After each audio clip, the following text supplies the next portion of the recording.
ಆಚೆ ಏನಾಗ್ತಿದೆ ಅಂತ ನಿಜವಾಗ್ಲೂ ನಿಮಗೆ ಗೊತ್ತಾಗೋದಕ್ಕೆ ಚಾನ್ಸ್ ಇಲ್ಲ. ಯಾಕಂದ್ರೆ ನೀವು ಇಲ್ಲೊಂದು ಪ್ರಪಂಚವನ್ನ ಕಟ್ತಾ ಇದ್ರಿ, ವಿಶ್ವ ಮಟ್ಟದಲ್ಲಿ ಕಟ್ತಾ ಇದ್ರಿ. ಬಹುಶಃ ರಿಷಬ್ ಸರ್ ಅಲ್ಲಿ ಮಾಡ್ತಿದ್ದು ನಿರ್ದೇಶನನೋ ಅಥವಾ ಅಭಿನಯ ಅಲ್ಲ ಅನ್ಕೊಂತೀನಿ, ಅದು 5 ವರ್ಷದ ತಪಸ್ಸು, ಕಠಿಣ ತಪಸ್ಸು ಮಾಡಿರೋದದು. ಆ ಕಠಿಣ ತಪಸ್ಸಿಗೆ ಒಂದು ಫಲ, ಮೊದಲನೇ ಫಲ ಇವತ್ತು ಸಿಕ್ಕಿದೆ. ಕರ್ನಾಟಕ ಅಷ್ಟೇ ಅಲ್ಲ, ವಿಶ್ವದಾದ್ಯಂತ ಟ್ರೈಲರ್ ಮೆಚ್ಕೊಂಡಿದ್ದಾರೆ. ಕಾಂತಾರ ಚಾಪ್ಟರ್ 1 ಮ್ಯಾಜಿಕ್ ನೋಡೋದಕ್ಕೆ ಅಕ್ಟೋಬರ್ 2ನೇ ತಾರೀಕು ಎಷ್ಟು ಜನ ಕಾಯ್ತಾ ಇದ್ದಾರೆ. ಆ ಎಲ್ಲ ಯಶಸ್ಸು ನಿಮ್ಮ ಜೊತೆ ಇರುತ್ತೆ.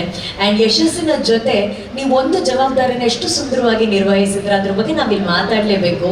ರಿಷಬ್ ಸರ್ ಎಷ್ಟೋ ಇತ್ತೀಚೆಗೆ ಪ್ಯಾನ್ ಇಂಡಿಯಾ ಸಿನಿಮಾಗಳು ಆಗ್ತಾ ಇದೆ, ಓಕೆನಾ? ಸೊ ಪ್ಯಾನ್ ಇಂಡಿಯಾ ಸಿನಿಮಾ ಅಂತ ಒಂದು ಮಾಡಿದಾಗ ಆ ಸಿನಿಮಾ ಅಥವಾ ಸಿನಿಮಾ ತಂಡದವರು ಆ ರಾಜ್ಯದ ಮೇನ್ ಕಮರ್ಷಿಯಲ್ ಫೇಸಸ್ ಯಾರು ಇರ್ತಾರೆ, ನಾಯಕ ಅಥವಾ ನಾಯಕಿ, ಆರ್ಟಿಸ್ಟ್ಗಳನ್ನ ಆಯ್ಕೆ ಮಾಡಿಕೊಂಡು ಆ ರಾಜ್ಯದಲ್ಲಿ ಸಿನಿಮಾ ಮಾಡೋದಕ್ಕೆ ಅವ್ರು ಕಾಸ್ಟ್ ಮಾಡ್ಕೋತಾರೆ.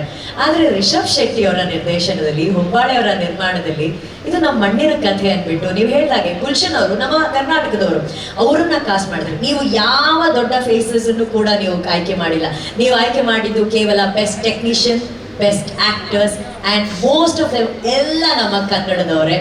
ಸೊ ಆ ಹಿರಿಮೆ ಬಗ್ಗೆ ನಿಮಗೆ ಎಷ್ಟು ಗೌರವ ಇದೆ, ಎಷ್ಟು ಹೆಮ್ಮೆ ಇದೆ ಹೇಳಿ ರಿಷಬ್ ಸರ್.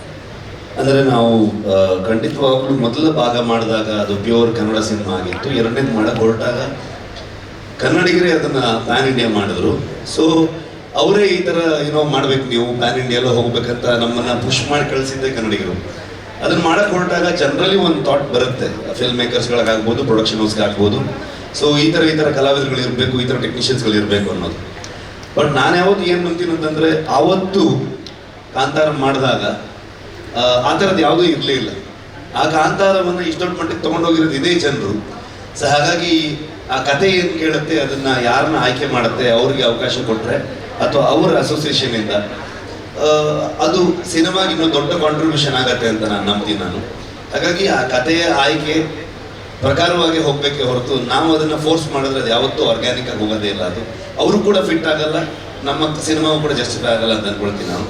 ಮತ್ತು ನಮ್ಮಲ್ಲಿ ಎಲ್ಲ ರಾಜ್ಯದವರು ಬಂದು ಕೆಲಸ ಮಾಡಿದ್ದಾರೆ. ಅಂದರೆ ನಿಜವಾಗ್ಲೂ ನಮಗೆ ಟೆಕ್ನಿಷಿಯನ್ಗಳು ಕೊರತೆ ಆಗುವಷ್ಟು ಜನರು ಬೇಕಿತ್ತು ನಮಗೆ ಇಡೀ ಸಿನಿಮಾ ಶೂಟ್ ಮಾಡಬೇಕಾದ್ರೆ. ಆರ್ಟ್ ಡಿಪಾರ್ಟ್ಮೆಂಟಿಗೆ ಲಿಟ್ರಲಿ ಒಂದು 600-700 ಜನ ಎವ್ರಿ ಡೇ ವರ್ಕ್ ಮಾಡ್ತಾ ಇದ್ರು ಅಲ್ಲಿ ಎಲ್ಲ ಸೆಟ್ಗಳನ್ನ ಹಾಕಬೇಕಾದ್ರೆ. ಸೊ ಹಂಗಾಗಿ ಎಲ್ಲ ರಾಜ್ಯದಿಂದ ಬಂದಿದ್ರು ಸಿನಿಮಾ ವರ್ಕರ್ಸ್ಗಳೆಲ್ಲರೂ. ಸೊ ಅದೇ ರೀತಿ ನಮ್ಮ ಲೋಕಲ್ ಟ್ಯಾಲೆಂಟ್ಗಳು ಹೇಳುತ್ತಿರೋದೇ ನಾವು ನಮ್ಮ ಮಣ್ಣಿನ ಕಥೆಯನ್ನು, ನಮ್ಮ ಮನುಷ್ಯ ಮತ್ತು ಪ್ರಕೃತಿಯ ಸಂಘರ್ಷವನ್ನು ಹೇಳ್ತಾ ಇರುವಂಥದ್ದು. ಸೊ ಅದರ ಇನ್ನು ಡೀಪರ್ ಸೈಡ್ ಹೋಗಿದ್ದೀವಿ ಈ ಸಲ.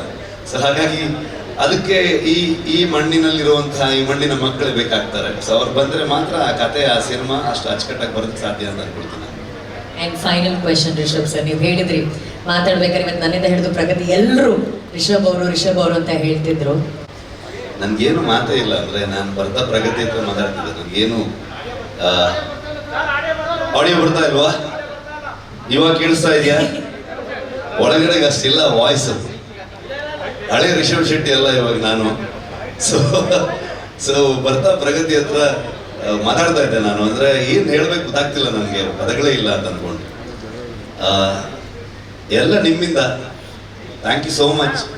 And Pragati thank you so much. I think ತುಂಬ ಪವರ್ಫುಲ್ಲಾಗಿ, ತುಂಬ ಸ್ಟ್ರಾಂಗ್ ಆಗಿ ಇರ್ತೀನಿ ನಾನು. ಬಟ್ ಈ ಸಲ ಆಗಲಿಲ್ಲ ನನ್ನ ಕೈಲಿ.